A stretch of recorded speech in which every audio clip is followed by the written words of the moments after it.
Good afternoon. Today's date is May 28th, 2015. This interview is being conducted as part of the Appellate Court Legacy Project, the purpose of which is to create an oral history of the appellate courts in California through a series of interviews of our retired justices who have served in our court, on our court. Again, I'm Tim Reardon, and I'm an Associate Justice with the First District Court of Appeal, Division 4.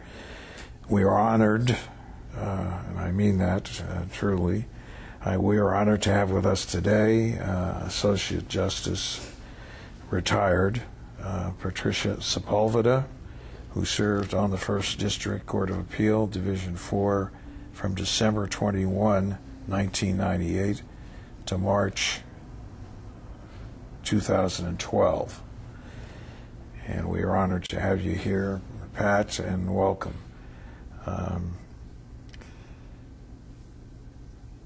You were born and raised in California, is that correct? I was, yeah, in Fresno. Fresno, California. And could you tell us a little bit about the family life, or how things were as a kid growing up in Fresno? Well, I lived in a little house on Pacific Avenue in Fresno. Was born not in that house, but when my parents lived there, and lived there my whole life until I went away to college. So spent the entire time there and went to local grammar school, what we called junior high school, and then high school. Yeah, I understand that there's a member of the California Court of Appeal, Justice Levy, who was a classmate of yours. He was. We first met in, it would have been 7th grade, junior high. Okay. And then we went all the way through junior high and high school together. And especially in high school, we were both in college prep courses, and they tended to seat us alphabetically in our classrooms. So his last name was Levy, my maiden name was Lang. So we always sat, either he in front of me or vice versa, in almost all of our high school classes. He's a lot older than you, though, isn't he?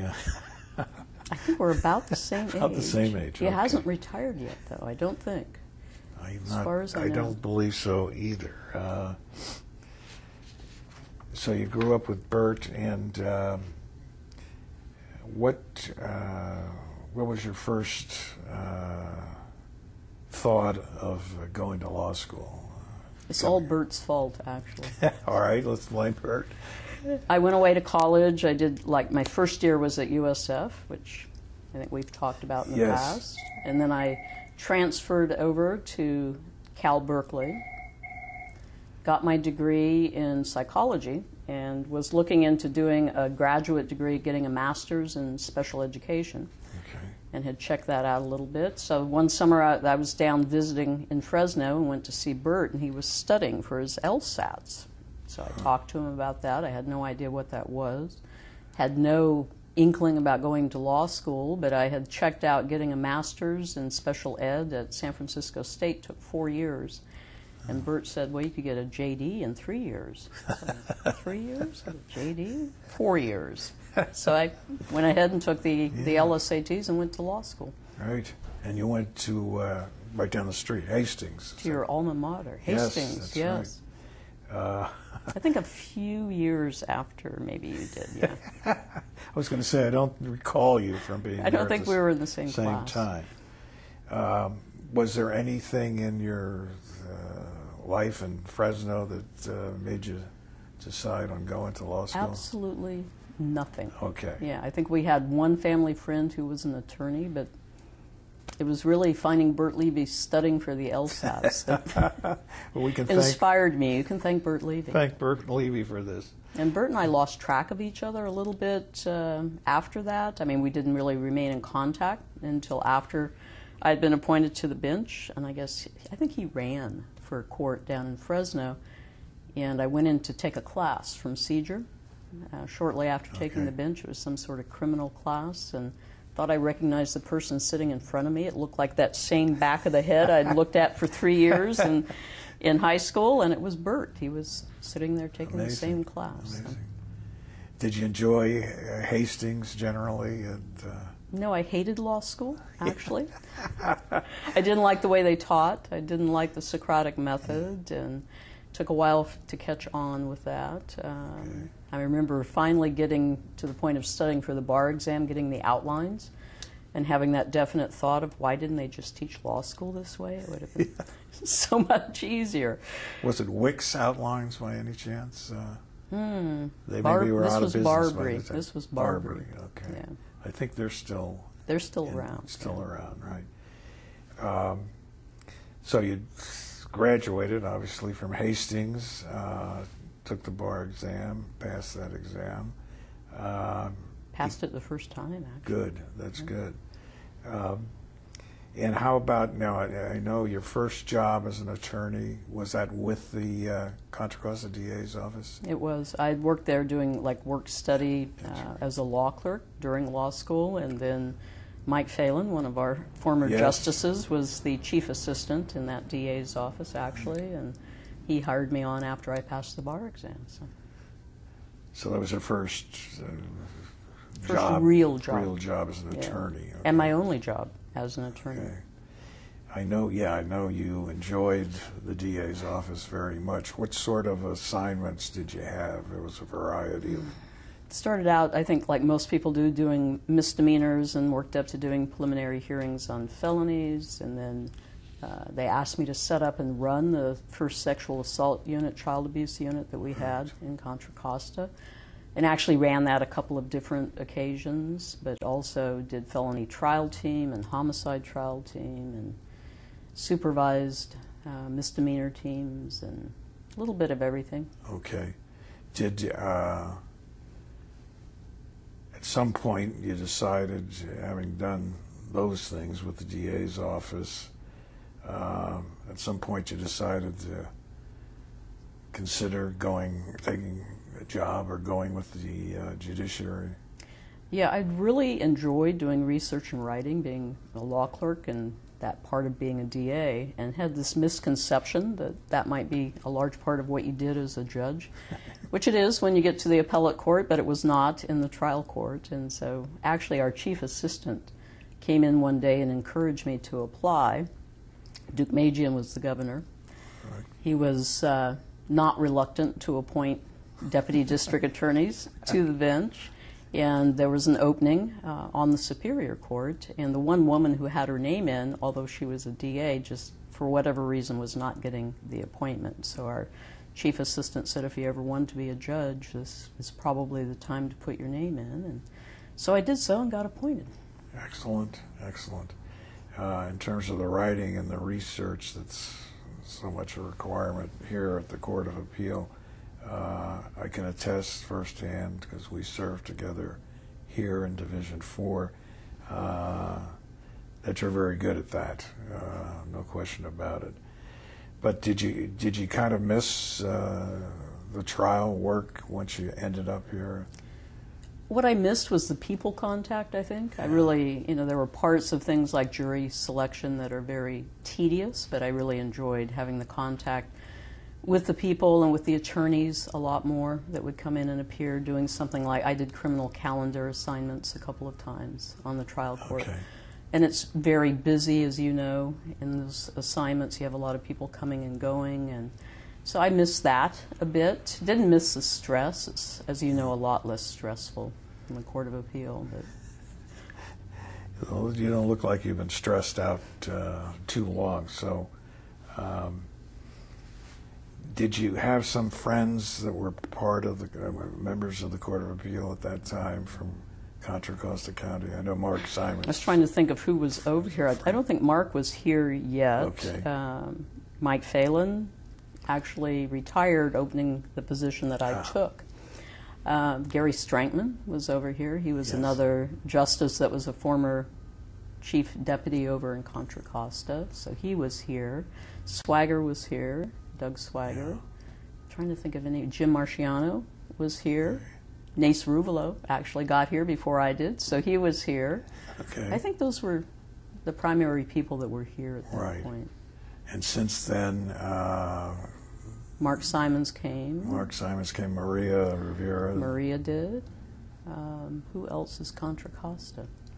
So there's been, Terry Brunier. That's correct, yeah. And Terry was in the DA's office, Alameda County. He was Alameda yes. County, yeah.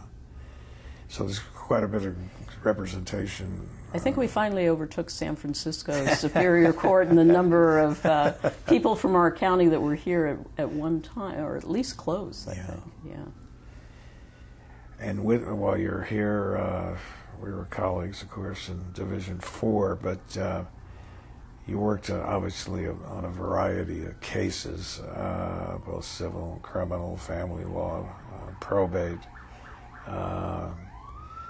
Was there any particular assignment that you enjoyed more than the others, just put it that way? Well, you know, just I think like you as well, criminal's always been my first love, so. Yeah, I share that, of course. And I'd had to do family law in the trial court for, I shouldn't say had to, but I did family law and ran that division for 3 years, so. You know, I like it, so I would enjoy doing some of those cases as well. And we know from your written opinions, I'm not going to ask you to recite all of them, but according to my research, which isn't as good as yours, I've got you down for about 125 published opinions. That's quite a few. You were here. How many years were you here? Well, you said 98 to 2012. I guess that means I retired 3 years ago. Seems a lot shorter than that. So yeah, it was a while. Yeah.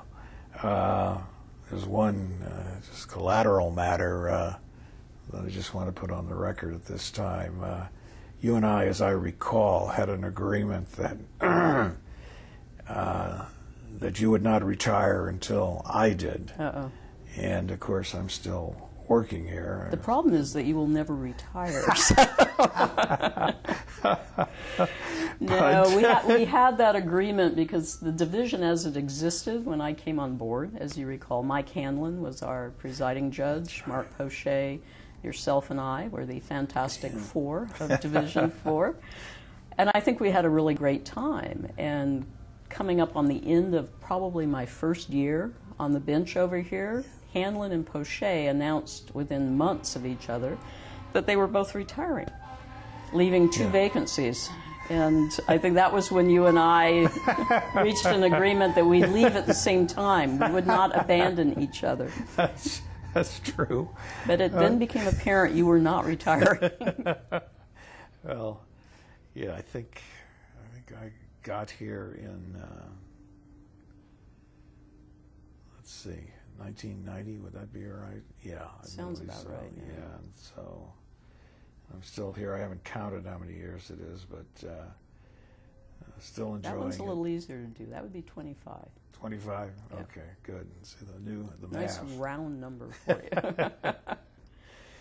But we had a good we had a good run for that year, yeah. We did. You mentioned Mark Pochet, who was a friend of ours as well as a colleague, who I haven't heard from in quite a while. I haven't heard from him. I think he's still living in Texas. That's the last I heard. Yeah. The most conservative liberal that I've ever met. That's right, because he, as I recall, was he president of the Young Republicans at one point in his life? I think that's true. Yeah. And then he had the transformation, but and then Mike Hanlon, of course, was a good PJ. He had that seminarian background, good sense of humor, and generally a good guy. So we enjoyed the group we had. We had a couple of interesting cases. I think you were on the rape case where Hanlon was the author. You know, you remember that case? Believe it or not, I definitely remember it, and I'm glad you brought it up because I was going to ask you if that was one of the ones that kind of stood out. It stands out in my mind. I don't remember the name of the case, but the issue was when the woman initially consents to sexual intercourse, but at some point during that event can she withdraw her consent? And then if force is used by the suspect to complete the act of intercourse, is it rape? And the draft opinion that circulated by Mike said that no, that's not rape. And I think one of the few times I asked for a conference on a draft opinion, and basically expressed the opinion that that couldn't be the right result, and got him to rewrite it, actually. Yes. And then the Cal Supreme Court agreed with us. Yeah, you were vindicated on that one for sure. And, luckily, I didn't have to dissent, because usually when I dissent, it doesn't turn out very well. I think I dissented like 3 times in the entire time that I was here. That's not bad. Most divisions have a higher. I learned quickly it did no good, so nothing ever came of it. Well, it was. I was just going to ask you if any other cases. That one, of course, sticks in my mind because there was. Well, as you recall, Mark Pochet was usually very reasonable. As I said, he was the most conservative, so-called liberal that I had ever met. But he had certain kind of hot-button sorts of issues, especially prisoners' rights. Yes. And I was authoring an opinion in a case called Lloyd. I think you were on that case, I'm not sure, about Alameda County Sheriff's practice of taping telephone conversations. I wasn't on the case, but you probably remember the it case. well, yes. Taping inmates' conversations, not ones with their attorneys, but with other people, and whether or not they could do that. And I had written the draft opinions saying that, yes, they could do that. There were signs posted all over the telephone room telling them that their conversations were being tape recorded. And that pushed that button for Mark. And he demanded a conference. It was Mike Hanlon, was the third on that. Because Mike, I remember he was sitting there with his mouth kind of hanging open, listening to Mark go on about how this couldn't be the right result and how horrible it was. So I redrafted the opinion and tried to write it in a way that Mark could end up signing off on it. And as it ended up, he didn't sign off on it. But then he decided he wasn't writing a true dissent. If you recall, he would sometimes, I can't remember what I dissent from the conclusion or something. And it went up to the Cal Supreme Court, and they ended up reversing it and holding the opinion the way that I had originally written it. So it was one of those little frustrations. I know you had a couple. Yes, I did, with Justice Pochet, and where he suggested that I can't even remember the case offhand, but there were more than one where he suggested using a harmless error approach, which really didn't write very well. But and then he changed his mind on the suggestion that he gave me, and ended up, I think in that particular case, which I can't recall right now, he did just end up dissenting. So you rewrote it to try to accommodate Correct. him. We always tried to work together as much as we could. And then I remember that because you told me that story. He did a pirouette, I think is how he Yes, that's right. And then he dissented from the opinion that was written in the manner that you had, or he had suggested. Correct. That's exactly right. Well, we have some fun. It was good times. Fun it was memories. all fun times. Fun. I'll say one just personal note. I have to say that during our time together, it sounds like a song or a novel, although we maybe had we didn't have many disagreements, but we had disagreements, but they were always very civil, orderly. No one took them personally, and it was really a great division, and I miss you not being here, to put it bluntly. You miss me trying to get between Chiantelli and Larry Kay to make them not fight over whether or not leering at somebody was sexual harassment. That's right. That was another case. That was a fun lunch. That was the case in which Judge Chiantelli neglected to tell either Kay or myself that there was some evidence in the record that the defendant, rather than being somewhat small, petite person, was indeed about... Oh, that's a different case. Yours, the one you're talking about, is the terrorist threat case that I wasn't on. Oh, okay. But mine was a sexual harassment case. Oh, and I wasn't on that. And you weren't on it. But they were having a very heated discussion over lunch with me seated in the middle of them as to whether or not leering could constitute sexual harassment. That's right. I remember that from the corridor. Somehow I got cast in the peacemaker kind of role in that. Well, I know Justice Kay was upset that neither he nor I were told that the defendant in that case, rather than being a somewhat... a rather large stature. Yeah, about 400 pounds, I think. And I think I picked on you about that opinion. Yes. For a long time. Still in the books. But it was an altercation between the teacher and the student, and the question was whether or not it fulfilled the elements of a terrorist threat, which we concluded, I think, it did not, that it did not. Is what you and this rather large student was towering over the teacher, making some sort of threatening statement. I can't remember. Yeah, I can't remember the name of the case, but I know it's a published opinion. And I think I've already made reference to your publication of close to 125 opinions, in addition to the ones we've just discussed in kind of a humorous manner. Was there anything else that comes to your mind? That as far as cases, there were a couple of dissents. I did one early on to one of your family law cases. That's right. Wrote the dissent myself and spent a lot of time working on that, and then review wasn't granted, and that was the end of that. So didn't dissent again for a while, and then dissented in a parole case and spent a very long time writing that dissent, and then not too long after that, in other cases, the Cal Supreme Court totally, in my opinion, kind of rewrote where we were going on parole law. So that ended up going nowhere either. That was, in my opinion, which we share on occasion, I thought it was an excellent dissent, and I'm trying to recall the name of the case. I think Roderick.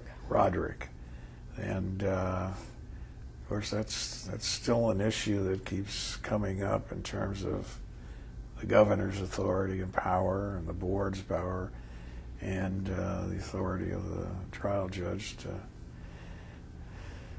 do what the trial judge may want to do. As I recall, that was one of the areas where you and I were of somewhat a like mind, before the Cal Supreme Court at least decided a series of cases on it, and our two then colleagues were of a slightly different mind. That's right. And that happened in, I think, several divisions, where depending on the makeup of the individual panel, correct, the same case could come out one way or another. Yes. And I remember there was another issue, aside from the parole issue, that involved, again, a split in the divisions within the court on what you had to tell a probationer as far as, was it a search issue? I can't remember offhand, but there was another ironic situation where, depending on the division of this court you would get, would dictate the result pretty much, because I think that it was probably true on a few different criminal issues especially. It would totally depend on what division, and then sometimes, like the parole issue, could depend on the panel. The panel itself, yes.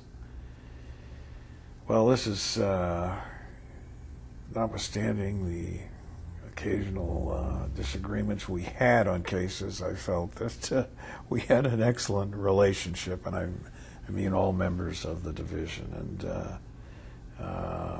it was certainly a good time, put it that way. Now you retired on me and deprived the people, despite me, despite our agreement, and deprived the people of the state of California of your services. But what have you been doing in retirement? I know. It kind of surprised me when you said 2012. I didn't realize it had been 3 years. I thought it had only been 2 years. But I came back that first year and sat on assignment for 6 months in this division, and then came back the following year and sat on assignment for 6 months in a slot in Division 1. That's So right. I think that's why it doesn't seem like it's Yes. been 3 years. So I've only really been truly retired probably the last year. Okay. And up until about a semester ago, I continued to teach at Golden Gate Law School. So now I've retired from that as well. So I've totally retired, enjoying it, traveling, doing photography. It's my big hobby, and working in the garden. And But you're shortchanging yourself in terms of. You mentioned you've taught law students at both Golden Gate. But during your time as a judge, as I recall, you spent considerable time and effort in educating not only law students but the attorneys, members of the bar. You held various positions in the... even other judges. Other I think within a year of coming on the trial bench, I started teaching procedure and taught for them probably every year until I started teaching at Golden Gate, and then it became almost too much. So I Right. stopped teaching procedure and continued teaching for Golden Gate. But taught a lot of criminal procedure classes, family law classes, evidence classes, procedure over the years. Mark Simons and I did a stint of teaching at the continuing judicial education program in Dana Point. Yes. Almost every summer when our children were little, the children grew up together down there, and that was really fun, and got to meet judges from all over the state, so that was fun. Yeah, you really... I neglected to specifically ask you about that, but you devoted an awful lot of time and effort, I might add, to the legal education process, and you served on various committees, and this was above and beyond being a judge, and I think on behalf of Californians I can say that your efforts were certainly appreciated. The most ironic thing I ever served on was the Trial Court Budget Commission. Yes, my ex-husband said I couldn't balance my own checkbook, but somehow I was helping to control the budget for all the trial courts in the state of California. No, I remember thinking as I read the bio and it was prepared, we should get a plug-in for Fran and her group to put together the binder and the bio and the cases and everything else for us. That the budget committee was mentioned or referenced, and I thought that the only one that probably understood budgets was maybe Larry Kay, but obviously you did as well. I think Bill McGinnis probably understands them even better than Larry Kay did, but yeah. Our APJ. I inherited that position originally on the Trial Court Budget Commission from Doug Swagger when he was elevated to the Court of Appeal, and started out and then ended up chairing one of the subcommittees. And right before I was elevated, Ron George had appointed me as vice chair of TCBC. That's what I was. But once you go off the trial court, you could no longer serve on it. So. Okay. But you served on that for quite a while. It's several years. Yeah. Well, you've done a lot of stuff besides adjudicating cases. You've contributed greatly to the education, at least in my opinion, of judges and attorneys and the administration of justice. And those efforts should be noted and have been noted in this interview. You mentioned, I kind of interrupted you, some hobbies but the photography is one, travel is another. And they kind of go hand in hand. My travel tends to be around photography or family. Yeah. So I have an adult son that lives in San Diego who's getting married in June. Congratulations. Thank you. And my daughter is married and lives in Wales with her son, who will be 2 in June, Wow. and she's pregnant again with a little girl, so she's due in September. I'm not going to compete with you for the number of grandchildren. How many do you have now? We have 10. 10. Yes. Hopefully we'll stop sometime before that. Well, that's good. I mean, it's good to hear that the family is The family is growing. growing. That's great. Well, any tips? I mean, you certainly, when you consider the education that you've given to judges and attorneys, and the trial practice that you engaged in, the practice here at the Court of Appeal, the administration of justice as well. Do you have any tips for young attorneys who are just past the bar? They had just had a bar exam, I think, and results came out. Do you have any just kind of general tips for young over the attorneys? years of teaching at Golden Gate, I think I taught there about 12 years, actually. Was that long? Was that long? Saw a lot of change as far as the ability of the students to find employment, primarily after graduation. And they stress it, I'm sure, at all the law schools, but the biggest suggestion is to become as involved as you can, to do externships and internships and network as much as you can while you're in law school. We even had students that were continuing to volunteer after they passed the bar exam. I'm thinking specifically of some of my former students who wanted to become deputy DAs.